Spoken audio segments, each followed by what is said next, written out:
Postpartum is forever. Navigating your postpartum season is going to be one of the most vulnerable things that you will ever do. Approaching the planning and the implementation of what you will need is something that should be approached with a level of mindfulness and intention. My name is Jacquelyn Clemmons. I am a birth and postpartum doula, childbirth educator, author, and founder of Okionu-Limited and Okionu Birth Foundation.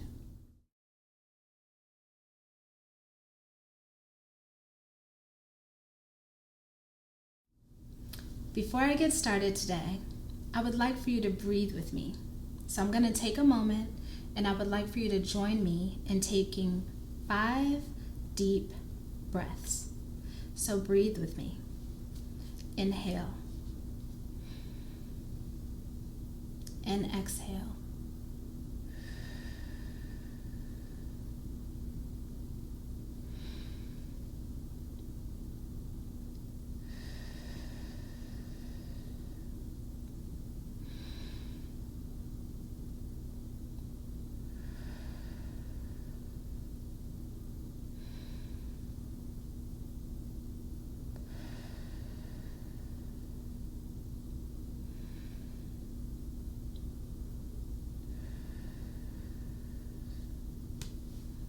It's a great way to start.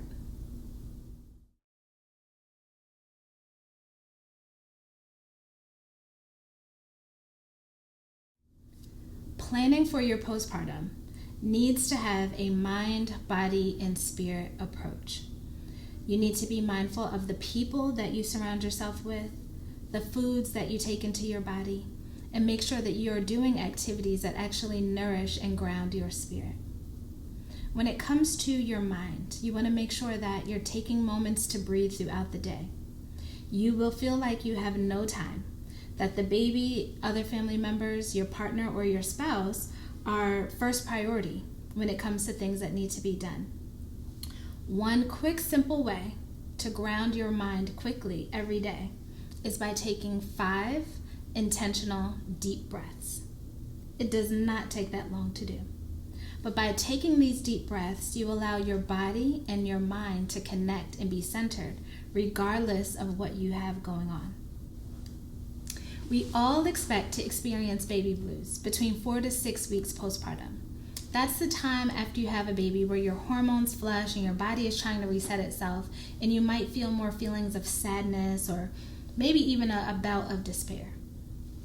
After a couple of weeks, though, that is supposed to dissipate and your body is supposed to even out, the hormones are supposed to settle, and those feelings are supposed to fade. Well, we all know that those feelings don't always fade. That's where we get into perinatal mental health disorders like postpartum depression, postpartum anxiety, postpartum OCD, or even postpartum psychosis. So I want to share with you just a couple of practical ways that you can nourish your mind postpartum to help you navigate and even identify when you're actually going to need additional support. Having moments of silence that you take daily that are just for you is something that gives your body time to process. You get to feel and identify where those aches and pains are coming from.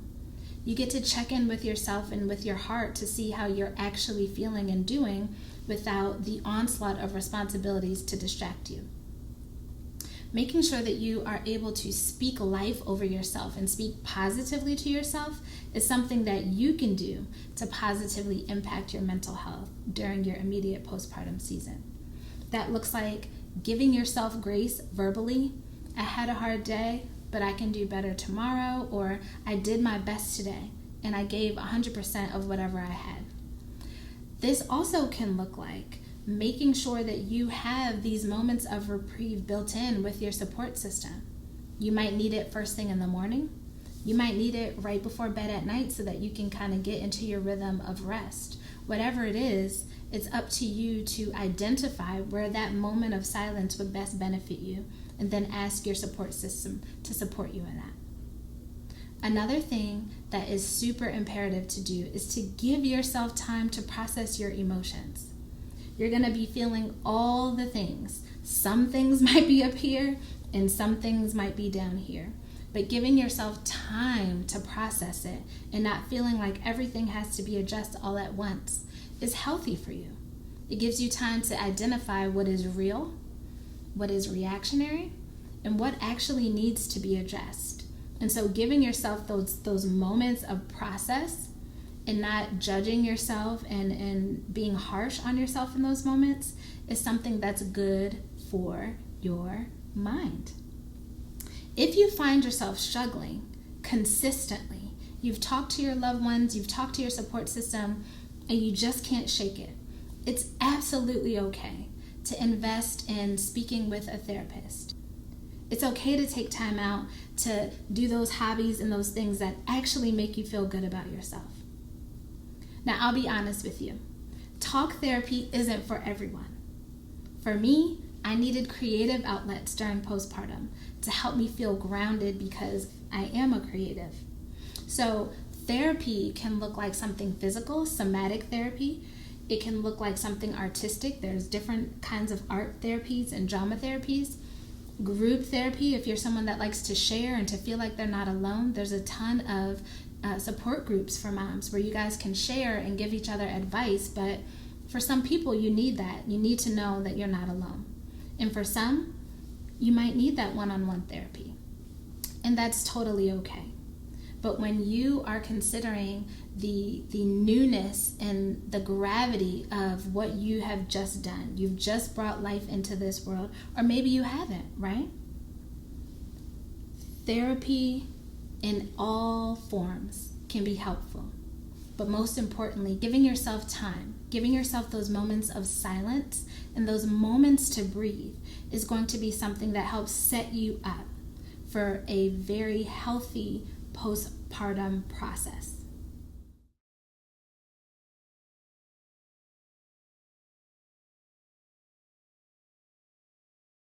Keeping your body warm postpartum is absolutely imperative. I know in our culture you feel pressure to get back to your salads and your smoothies, but those items are not actually helpful to help your body heal postpartum. In the traditional Chinese medicine philosophy, they present that birth is a cold event, one that needs to be brought back into homeostasis by adding in heat to the body. What does that look like practically? That looks like, instead of salads and cold smoothies, that you actually implement warm soups with ginger, pepper, garlic, onion, and that you're drinking warming teas. All of these items, the spices that are used, the content of the soup, whether it's vegetables or meat or potatoes, all of these things help bring your body back to a warm state. Again, in traditional Chinese medicine philosophy, when your body is in a cold state, in order to bring it back to balance, you have to add the heat. Not only is that added through the spices, it's added through the foods, but it's also added through things as simple as wrapping yourself in a blanket or making sure that your body is covered in warm PJs. In the first 40 days postpartum, it is imperative that you give yourself time to rest, that you feed your body warm and nourishing foods, that you drink those teas, that you keep your body wrapped in a blanket. This even goes for you if you're having a summer baby. At all points, the goal to heal properly is to bring your body back to homeostasis. Birth is a very, very cold event with all of the blood loss, with perhaps medication, depending on how you've given birth. Your body is almost in a state of shock. So you want to nurture, wrap, and warmth your body during your postpartum season. After you give birth, you have a plethora of hormones that are flushing through your body. As women, our bodies are highly impacted by hormones, mentally, emotionally, and physically. One of the most important things you can do is acknowledge the fact that you are no longer your old self. You're new, you're in a new position, you're experiencing new things, and then you have a whole flush of hormones that you have no control over whatsoever. When you're considering that, I would like to encourage you to build in time to process your thoughts and your emotions. Beating yourself up and holding yourself to high expectations in your postpartum season, which is forever, as I stated, but it just requires so much grace. There's pressure on every side to do the next thing or to get back to work or be this kind of stay-at-home mom. Whatever those pressures are, only you know. But I want you to know that grace is imperative. The changes that your body is experiencing is going to remain for the rest of your life. Give yourself grace. Give yourself time to process the emotions. Build your community and surround yourself with people who are going to love and support you through this transition. Now, while we're on that topic, community matters. If you have a mother-in-law or extended family or even your own parents that are absolutely obnoxious or they raise your blood pressure, those are not the people that you want to have a part of your immediate support system postpartum. It's okay for you to choose. You can hire a postpartum doula. You can ask for support from your loving friends or siblings or family members if they're actually supportive. But you get to choose. The goal here is that you are not irritated. The goal here is that you feel fully loved and supported. I like to say, if they don't feel like a bite of delicious chocolate, they need to go. You want to have people who are flowing and full and overflowing you and your family with love and support and dedication in this season. You want to make sure that your team, your care team, understands what exactly you need. That they're not coming in with a ton of opinions and doing things their own way or snide remarks. You want to make sure that you feel the love, that you feel the oxytocin. That is the hormone that is helping you to bond with your baby. And so in this season, as you're being supported and as you're curating your support team, you want to make sure that you feel supported and loved the way that you want to support and love your baby.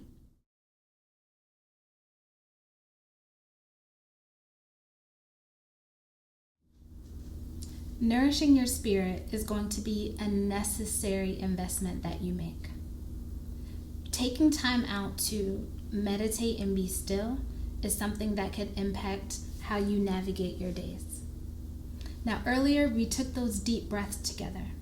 You'd be surprised at how impactful taking deep restorative breaths has on your spirit, your mind, and your body, honestly.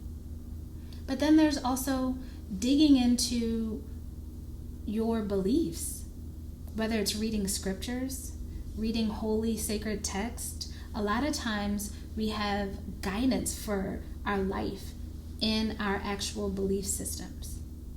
Now again, it doesn't matter what your faith practice is, or maybe you don't have one. But if you do, reading those texts, really digging into it, meditating on it, and being encouraged by those words in times of suffering and hardship are things that can actually renew us and give us life. There's been a few studies on cancer patients that I've seen go a couple of different ways, but the outcome of the studies was in those cancer patients that actually prayed, they had different positive activity taking place in their brain versus the people that did not pray that were a part of this study. Now, regardless of what your spiritual beliefs are, the fact of the matter is that prayer and meditation has a positive effect on our brain.